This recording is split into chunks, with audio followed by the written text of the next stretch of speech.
Mr. Lang, can you hear me?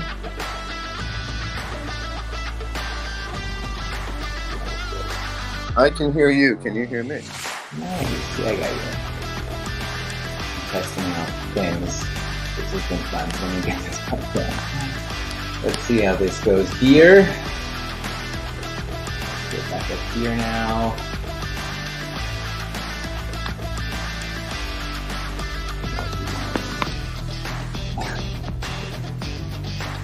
There it is, Mr. Lang, Mr. Lang, Mr. Lang. How we doing, brother man? I am doing well. I just getting set up a little differently here because I'm on my phone, so the camera's a little bit different, which is okay. I just want to be able to sit down and have a conversation and relax and not have to worry about standing up and doing all that fun jazz. So. Yeah, 100%. How's your day going? What's happening over there? Man, life is good. So far, things are going great. Got to hang out and spend a little time with you this morning with the VeeDads group and the Daily Dads.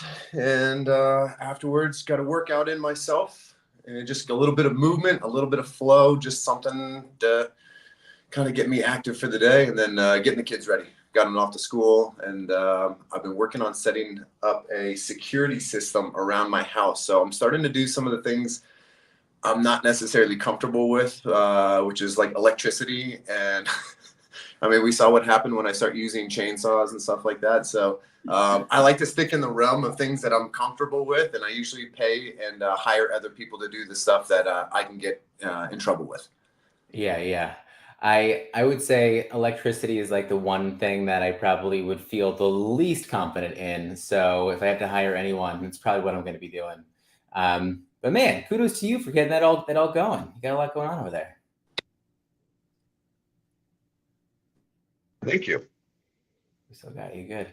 But look, we have HealthDads. I was on a walk yesterday, and I definitely knew that I was not feeling fulfilled.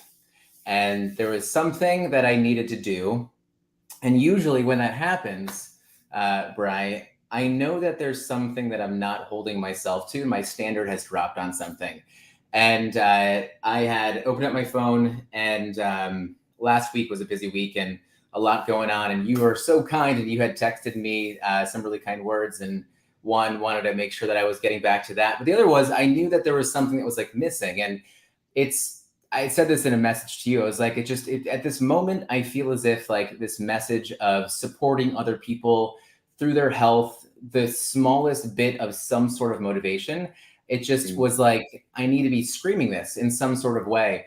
And not even that, but I think it was the message of like wanting to just figure out like, where is everybody? Like, where are you at and how can we definitely help you? And it's always hard because as I was, mentioning to you, and then, you were like, yeah, man, I definitely feel you on that. It was like, there's a lot of people who have reached out to me for support and have been in the community and, reaching out to Josh, reaching out to you, and just trying to getting some kind of idea. And I got to be honest, there's a lot of messages that say, hey, I'm really looking for some help.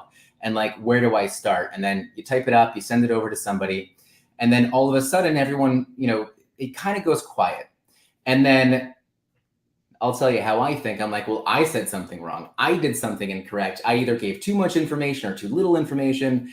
And then I'm still left like, I was so excited to help someone. And so what I'm finding is that, the best message and what's been so fulfilling for me is just like being able to talk and kind of get the message out there of anything. And I think that what I'm finding at the moment is that, obviously, like, there's no meal plan that's going to work. There's no one workout that's going to work, but I think it's the motivation and just seeing our community really continuing to show up daily so that they can show up little by little by little until the motivation really, builds more. So that's exactly something that, we, I think can really do. And I think that you are such an excellent person to reach out to. I said, look, I need help and I don't know what it is, but, my inconsistency with getting together with like getting the HealthDads message out there, I was like, what can I do? And just figured starting the conversation. But yeah, that's where I'm at. I just wanted to make sure I was kind of given some clarity around exactly, where we're going today. Mm-hmm. Beautiful. No, I love it. I love it. No, you're absolutely right. There's I'm in that same boat where we are getting a lot of messages, and I think people are curious. I wrote down curiosity, and I think that's a good thing, right? I think that your message is getting out there. My consistency of doing a live stream in the morning is getting out there. Josh's feelers and constant get strong for VCon stuff is getting people, or have gotten people, curious. And I think that's part of the first step, right? Is maybe we're attracting some of the people that weren't interested at all and now are kind of interested. So we're dealing with a different demographic than people that may actually care about keeping themselves healthy consistently and constantly, and have done so in the past, right? But I think the curiosity is the main point, which is really, really nice. I think that's good. But yeah, how do we get away from this? You kind of brought to it, there's no meal plan that's going to give you everything. I wrote down a cookie cutter. There's no cookie cutter at any program or meal plan or whatever that's going to solve everything. Because even if I gave you that program, even if I gave you that meal plan, you still have to go out and buy the foods. You still have to prep it. You still have to eat it. You still have to put that time in your schedule. You still have to make that a priority, right? You still have to get to the gym. You still have to lift those weights. You still have to make sure your form and technique is there, right? So I know I'm in the same boat, and I talked a little bit about it this morning on the live stream. And the biggest thing that it came back to me, and I think that will help answer you a little bit, is the accountability aspect, right? Is we're trying to figure out how do we either keep ourselves accountable or we keep the other people accountable, and do so in a way that allows them to get from point A to point B, and not get lost somewhere in between. And I feel you. Sometimes you feel like, hey, did I give you right information? Did I give you not a right information? Did I tell too much? Did I not say enough? Like, oh my gosh, we have so much going on in our heads. And I know you and I are very similar in that sense, that we see somebody, we start to get excited, and about a billion different ideas go at it. I think we come from two different paths, right? I think when we start talking about stuff of nutrition and food, I'll say something, you go, yeah, but, and you'll go to a different direction, which is awesome. I always say I have a very, very dumbed down version of nutrition and fitness. I get to talk to the kids. I can talk really, really well to the 6-year-old, to a 16-year-old, and explain things and just dumb it down rather than getting very scientific, right? You, on the other hand, you're filled with tons of knowledge. You can pull out dietitians, you can pull out doctors, you can pull out different, just anything and everything to back up those same statements. And you're just really good with words. But I think at the same time, that, as great as it is, there's so much overwhelm that can happen with all of the information. And I think at some point, and I think I've found this, and maybe it's been the past, I don't know, I guess I'm going to say almost like year and a half, I felt as if the messaging that I definitely had in the initial 8-9 years that I've been practicing, it was maybe a little bit more basic for people, and it was definitely really good.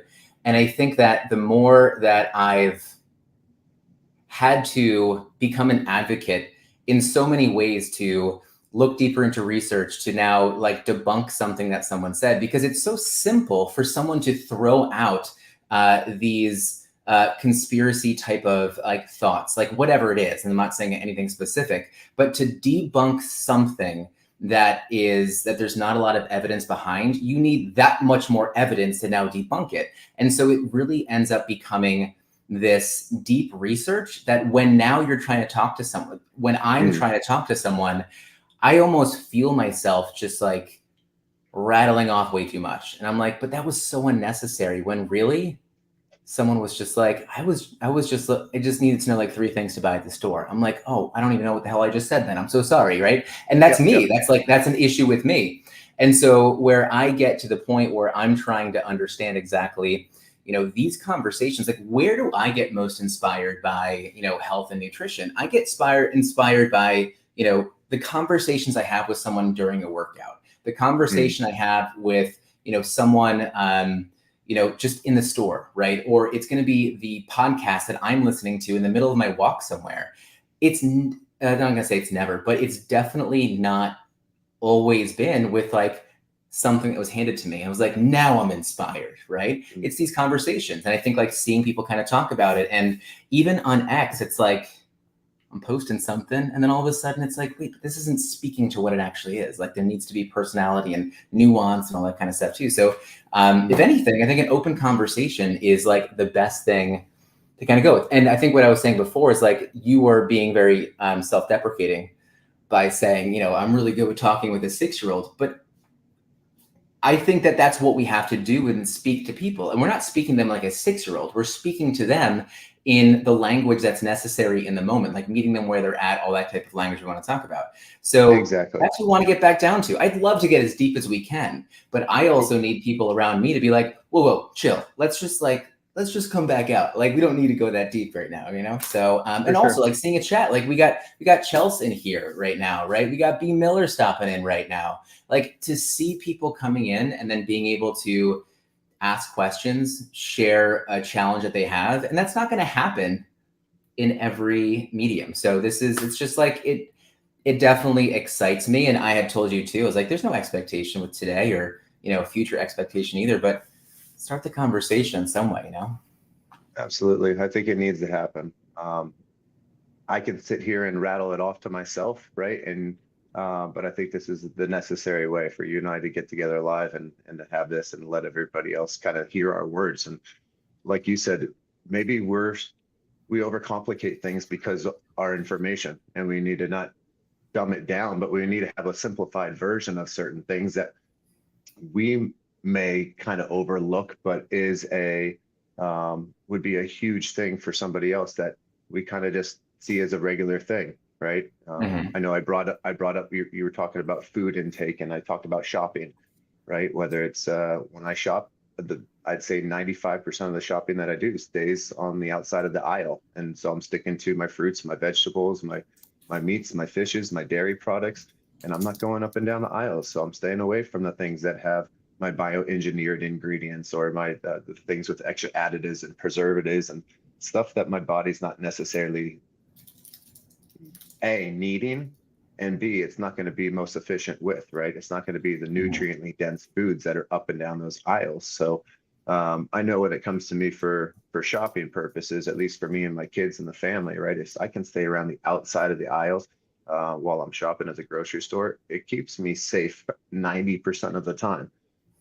Just because, again, I'm eliminating a lot of those extra factors, and it allows me to eat more freely. You know, well, just as well as I do, that if you eat real whole foods, like caveman foods, real meats, real proteins, real fruits and vegetables, it's really hard to eat 2,000 calories of clean food throughout the day. It just is. You're consistently eating, right? And so that's the other beauty, is that if you love to eat, which I do, and I love food, right? I want to make sure that I can not limit myself.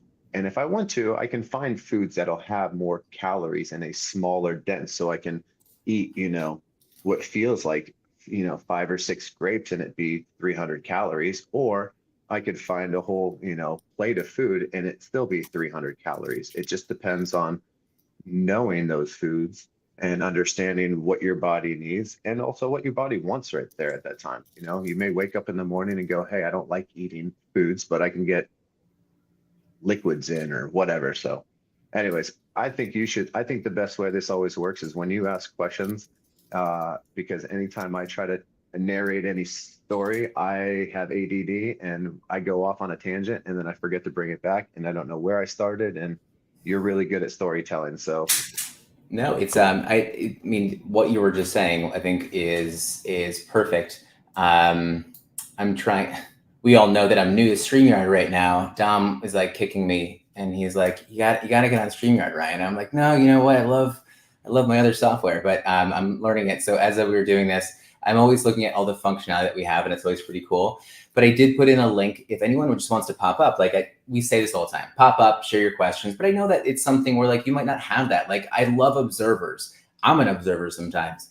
And so it's like, just if you are just watching us, like by all means, like that's completely, it's 100% awesome. And I want that. But if you have questions, feel free to come ask live, because there's nuance to your question.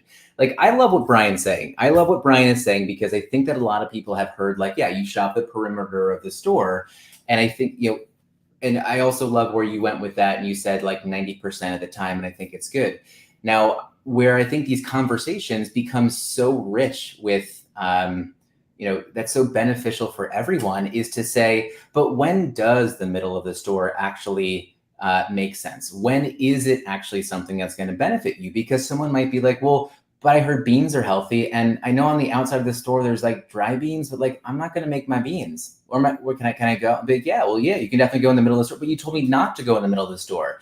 And so these are the type of things that like don't come across in a, a 5-sentence type of like X post, or like something else that someone only has 30 seconds to say kind of live, right? So I would say, yeah, of course, you're going to shop the perimeter of the store, because that's where a lot of the most of the, very dense, protein sources are going to be, the things that are going to be, less, I guess I'll say less processed, but it's going to be where you're going to find a lot of the things that are going to support your health for sure. And I'm always talking about prioritizing first, right? It's kind of like that whole, like, my kids ask to go outside and play. By all means, go outside and play, but I'm going to ask you to clean your room first. Is that cool? Like, do whatever you want. Go outside, climb a tree, run across the street, whatever, but just clean your room first, right? You're going to complain about it. It's like, you can, but it's like, the longer it takes for you to prioritize cleaning your room, then the longer it's going to take for you to go outside. The same thing, I think, with nutrition.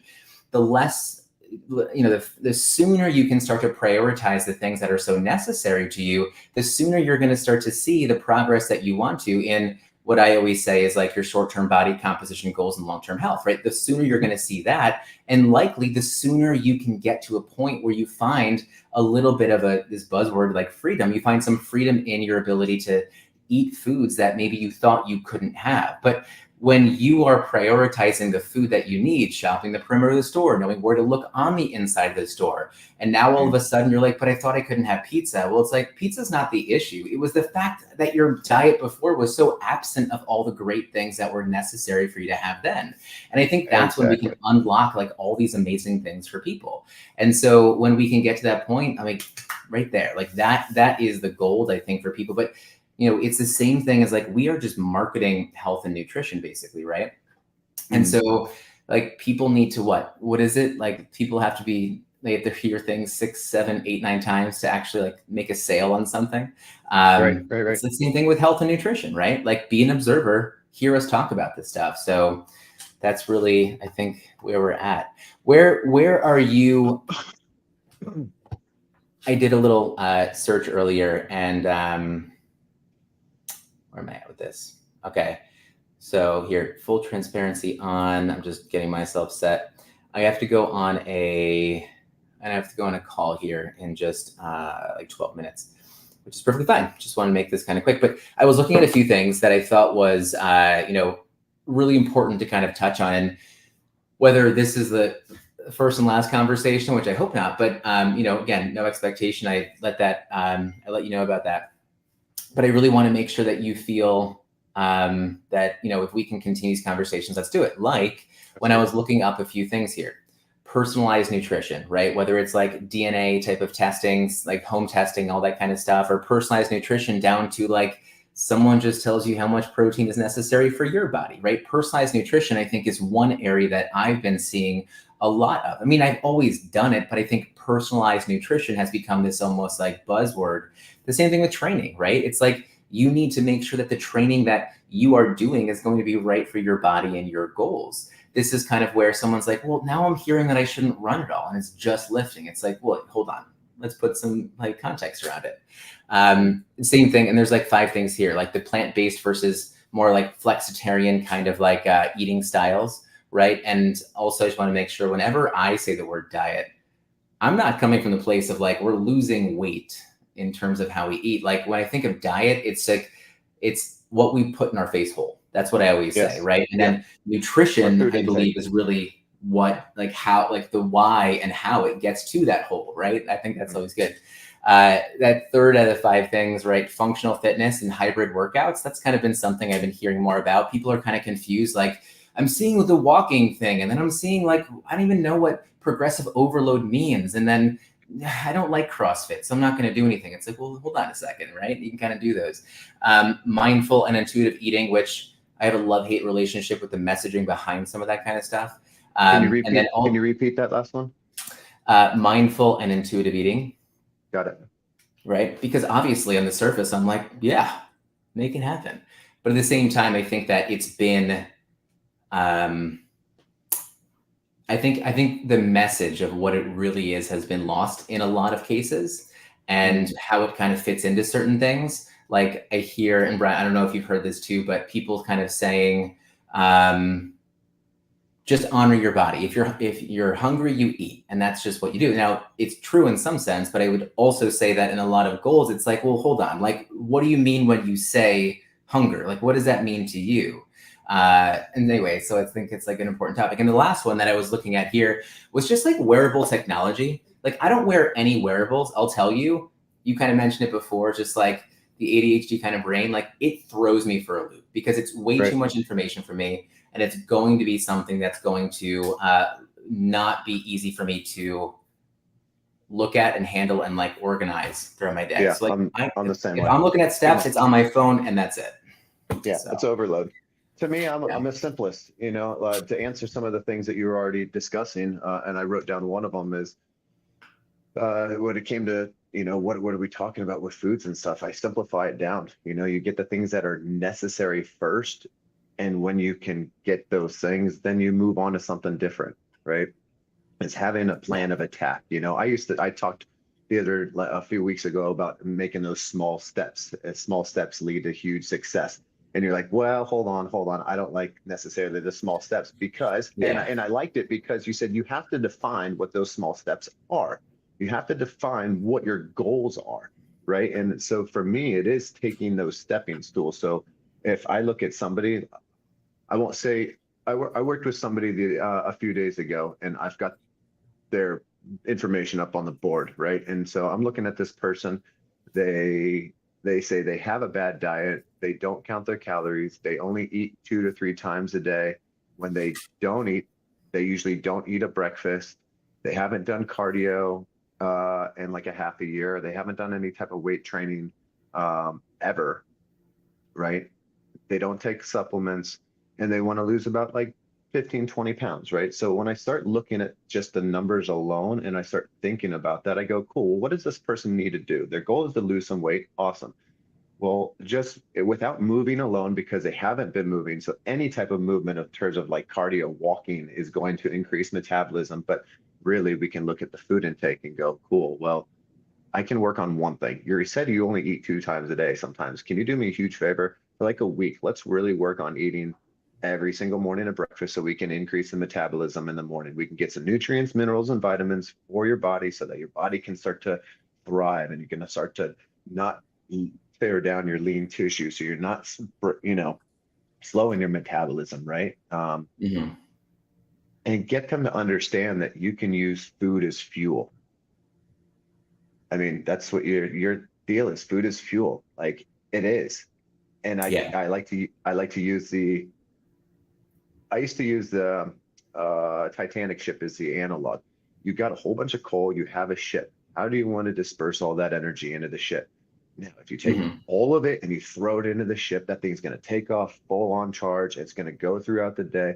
But about halfway through its destination or its tour, right, it's going to slow down. It's going to start getting yucky. The internal structure of it, the energy of it, right, is going to be less efficient. It's just not going to be as nice. Towards the end of the run, it's really going to slow down. And the guy who has to go back and clean up the internal engine is going to be really pissed off because it's going to be yucky. It's going to be dirty. It's going to be filled with just stuff that it's going to take a long time. However, you take the same ship, the same amount of fuel, the same amount of coal, you take a little bit and throw it in there and that shit moves. You let it burn efficiently, keep it in the same speed, and then a little bit more, and then a little bit more. That thing is going to not only keep the same speed, but it's going to go further distances. It's going to be way more efficient. You're not going to be blowing it all in the first. And the guy who cleans up the engine is going to be like, thank you so much. Like, beautiful, right? And I love, and with the food as fuel, I love it. I mean, I've always loved it because I come from a place of athletics. And I think that when I think about more like, I'm huge on muscle health. It's where I'm always going to come from first. Like if we're not taking care of your muscle, we're probably not taking care of most things in your body. And so I love when I hear someone say like, food is not fuel. And I'm like, okay, prove that. Right. And the thing is, it's like, well, it is, but food's also connection, and food is also going to be cultural, right? Food is also going to be enjoyable. And so I love to always have that conversation with someone. I'm like, yeah, but you know what? When we understand how to feed and fuel your body, right, with the food, it's going to give you more of an opportunity to enjoy the food. And I promise you, just like, using your ship analogy here, it's like, you know what, the further and faster that we can travel, the more time that we actually create for ourselves to actually, find a port to, pull up to and then go enjoy ourselves, right? But if we're always constantly trying to fix something because we're not using the right kind of fuel right now, and I hear you're saying kind of like how things are getting junked up, it's like, well, we're actually spending a lot more time with the ship not really operating well. And then what you're doing, you're playing catch up, or you're fixing something, or you're doubting something. And so I love to tell people, I'm like, no, food is fuel. Like, and I'm not telling you it's not enjoyable. I'm not telling you that you're not going to connect with people over it. Like, it's all of those things. But I truly believe that if we understand how to feed our body first, fuel our body, it's only going to bring out that much more joy, that much more pleasure, that much more connection, that much more freedom. And I see it over and over again. And so it's like, we have to almost be able to show someone, be like, no, that like all of that is there. Everything that food is outside of fuel, it's there. But let's kind of go through this right now, because there's obviously something that's just not working as well as we want it to. So I love the analogy. I think it's, that's the kind of message that we want to keep kind of pumping into people. Be like, no, it's there. Like, well, we're going to get there. Don't worry about it. Well, I think it was definitely important for me because I was working with kids, right? And if you're dealing with kids who aren't eating in the morning, it's really dealing a lot with the mental side of things and what they're doing and going into school and paying attention and how they're understanding things. And when we talk about the hormones and, let alone being an adult with a kid, I'm sure the hormone levels are even more extreme. So just, looking at different ways of eating healthy, like you said, and understanding that people are going to have different lifestyles, and some people are going to be busier, and some people are going to like to eat food, and some people are going to like to drink food, and some people are not going to want to cook at all. Some people are going to not know what to eat when they go to a restaurant. You bring up a lot of good points. I think having a better understanding of what the foods are and how they work with our bodies, and just getting a standard, right? Having a standard that we can live by, and then start worrying about all the small things, right? I think a lot of times people worry about all these small little micros, and they forget about the big global macro. Like, hey, get your protein in. You get your protein in, you're going to get more muscle. You get more muscle, you're going to drop your body fat. You're going to increase your metabolism. Your standard for your health is based off your body fat, not your weight.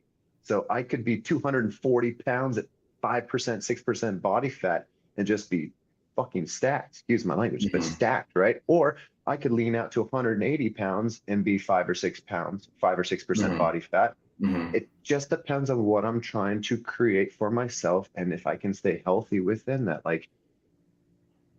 But if you can control your body fat, you can control your weight. It's not necessarily the other way around. People who control their weight, that fluctuate up and down, don't necessarily have a control over the body fat. When I have the control over the body fat, right, I can gain weight, I can lose weight pretty quickly because I have control of the blood sugar level, right? Yeah. I have control over maintaining that muscle mass. Sorry. Exactly. There's no apology, because we can cut each other off as we need to. But the idea here, like, I don't care about your mass on the scale today. I really don't. And if anything, I'm going to take that weight to understand where you're starting from. And then whatever we do, I would love to see how that changes. But that tells me, and I think this is where we get lost in certain things. I'm like, hey, can you do me a favor? Can you just take daily morning weights for me? And I think someone automatically thinks like, oh, great, he just cares about weight. I'm like, wait, hold on a second. I don't. Because if I tell you how to eat and we follow through with that, the change on the scale is going to be body fat. But to be honest, I'm someone who always comes from a muscle health standpoint. And I honestly believe that the one gift you can give yourself to your future self is going to be muscle mass. And if not building, at least maintaining. And so like I want, and this is something that I've been I'm having a hard time finding is almost some sort of diagnostic, some sort of threshold for our bodies to have a certain amount of muscle mass on it. Now we can hop on like an in-body here, and it will show us if we have more or less body fat compared to other people, our gender, our height, our age, all of those things. But if we had a measure and someone understood where their muscle mass was at their point in their life, we would be a healthier population altogether. Like because we are losing muscle as we age, we know all this, right? But that idea of like, oh, wait a second, I wasn't thinking about weight like that. And I wasn't thinking like, he's not telling me to eat protein because he just wants me to get bulky. He's telling me to eat protein because he just wants to maintain them. Oh, okay. I'm thinking differently about protein. I think these like little bits of information can be so helpful for people to feel really good. So I again, like that's where we want to go. I like to think of one pound is 1 pound, right? Whether I have 1 pound of fat or if I have 1 pound of muscle, 1 pound is 1 pound. But visually, they look a lot different, right? Muscle's very, very tight and dense, or very, very dense. Fat's very, very, very big. So you tell me which one you would rather have. We can put on 5 pounds, right? But if you're, and that's what we're talking about, if we maintain muscle mass, you've got a lot of these. You're not carrying around a lot of these. You're not going to get super big and bulky. But if you do get big and bulky, then something's going on with our nutrition, right? Something else is going on in that regard, because if you're constantly putting on small parts of these, you're taking lots of these things off along with it. And if I'm adding 5 of these and taking off 5 of these, I'm the same weight, but boy, do I look a lot tighter. Do I look a lot leaner, right? Yeah. So we want that. Hey, look, I'm going to have to go. But I mean, just it tickles me to think about just having these discussions right here, right now. And again, I mentioned to you, no expectation of anything in the future. But, keeping an ear out and an eye out for things that people are asking and kind of bringing into these streams. And, if we can make sure that we're kind of hopping on here and helping people out in any kind of way that we possibly can, I think it's going to be huge. So, let's have a discussion offline about, what we can do with all this kind of stuff. But we'd love to make sure that we can, like, honestly, my heart is going to hurt if I feel as if I'm missing an opportunity to support someone. And I know that you're going to say, I feel the same way. So, just makes me excited. So anyway, guys, go ahead. Sorry. I was just going to say, I'm in. Get out of here. Enjoy your day. I appreciate you. I'm going to start writing down a list because I've got a lot of things, again, in my head that I would love to talk about. And I think would be important. Like the one I got on the board right now is failure. Like how many times I have failed, how many times where I've failed, why I've failed, what types of failure I've gone through. I think a lot of people will and can relate to stuff like that. So. Yeah, I think it'd be great. All right, dude. Appreciate Thanks for hopping on. I'll see you soon. Thank you. Bye, guys. Thanks for hopping in the chat.